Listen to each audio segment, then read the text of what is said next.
At 8:12 a.m., a legal team carrying $120 million in acquisition contracts walked onto a 640-acre property, expecting a signature within minutes.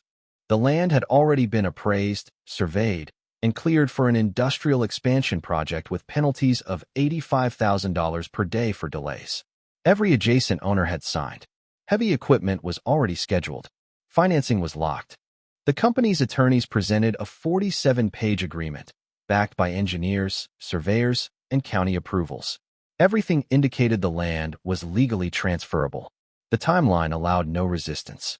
But the owner wasn't a lawyer, developer, or investor. He was a 78-year-old farmer who had never sold a single acre. He listened quietly, then walked back into his house without responding. 5 minutes later, he returned holding a thin, worn document sealed in plastic. No one expected it to matter.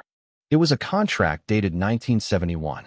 While the legal team focused on modern permits and digital land records, he pointed to a clause buried on page 3, an access and usage restriction tied to a now-forgotten irrigation agreement with a defunct utility company.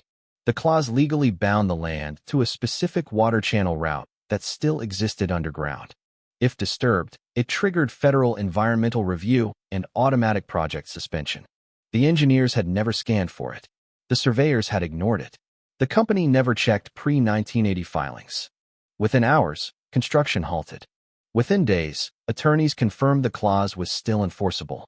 The project timeline collapsed. Costs began compounding.